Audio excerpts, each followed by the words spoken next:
it's just years of having babies thrown at me, or being a kid, or playing with kids, or having, I had no kids of my own at the time. But it was just something my family taught you. Whereas his, with his dad leaving home when he was 3, and his mum not living with him. Because it was very strange. So I would go with him to visit his mum, who was living with a second husband, and had a new family. And John lived with his auntie. So I would be John's moral support. When we'd go, we'd go together, we'd see his mum, and he idolised his mum. But then again, she got knocked over by an off-duty policeman who was a learner driver or something. It was terrible, tragic stuff. So, to me, I was just very, very fortunate to have this sort of rather stable, warm Liverpool family. And in talking to John later, he had none of that. So he had to fend for himself. So that was the basis of John's acerbic wit. Yes. He was always having to use it. Yes, and I was going to say, it was interesting, wasn't it? Because that was when we talked earlier about the revisionism. I mean, that really was what it was. It was John, the acerbic loner, the wit, and you were the Mr. Nice Guy. The soft cop, hard cop routine, in a sense. I think so. Yeah.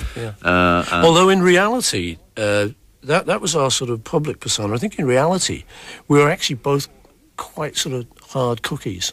Really, or he could be very, very sentimental. John. I mean, you obviously were hard cookies. I mean, John, of course, was sadly murdered. But I mean, I think one of the most extraordinary things, reading this book as well, is how you survived. I mean, and I just mean survived intact, because nobody reasonably intact, well, like most of us, but nobody could.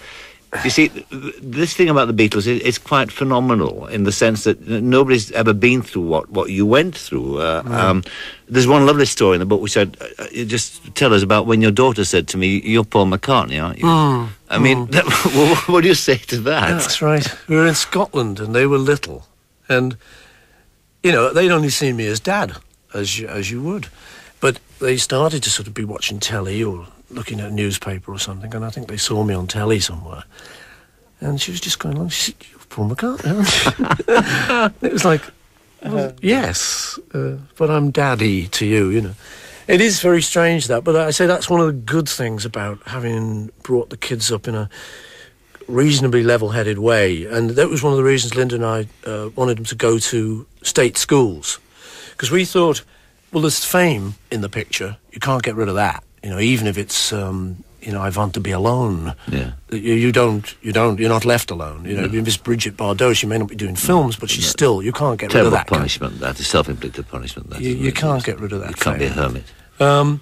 So, I just sort of, I sort of felt that it'd be good for them to go through a normal kind of upbringing. And so they got all those knocks early. They got, they'd be in the playground, someone would be singing, "Well, the can't," but McCart horse and all that. But that's what I had to put up with, all the names and all that stuff. But I feel like it strengthens you.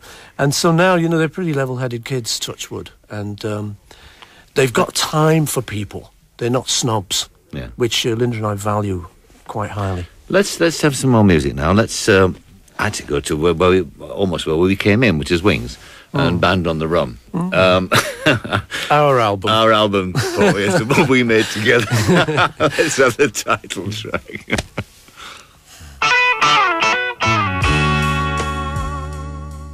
Band on the Run, Wings. Our song. Our song. Yes, our record.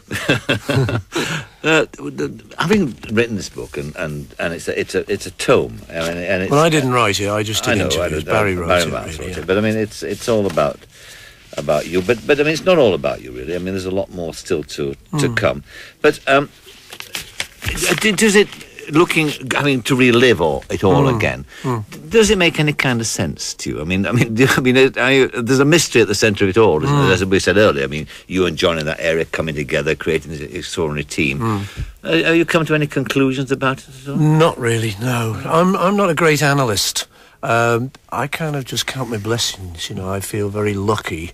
And there is so much fate involved. My friend Ivan Vaughan taking me to Walton Village Fete, me seeing John there, me not going home immediately, me going backstage, talking to him, me happening to know the words to 20 Flight Rock, him happening to be impressed.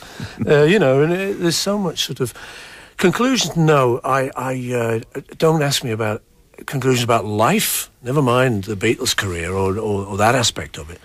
I find it very difficult to draw conclusions about anything. It just seems to me to be one great magical adventure, if you're lucky, you know. Certain things, of course, change your perceptions. I mean, Linda recently has been very ill. I mean, I imagine that would change your perception of life as well. Yes, it does a lot. It's when you have a life-threatening illness, you know, afflict your family. I think it does put your priorities in place. You start thinking, oh, maybe I don't need to do that. Maybe we could do that together. We could do this.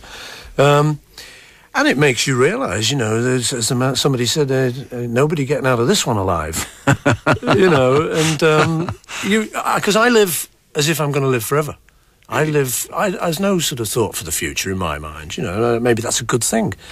But I think with something like that, you do have to sit down and you think, okay, what's important? You know, well, you're important to me, I'm important to her. But, and I think in some ways there is a good side to it. That's the good side to it. Obviously, all the rest of it is horrible.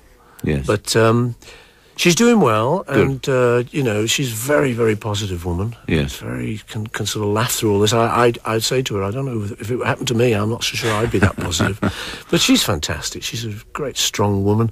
She's my girlfriend. You know, I know it's a bit like you and Mary. You know, we just got lucky with each other. I think it is luck, isn't it? Well, I think so. You know, it's I mean, had I not have been at the Bag of Nails one night, my little watering hole, late one night, we would have never met. And had I not have actually stood up as she was about to leave and actually stood in her way and said, we're going to another club, would you like to join us?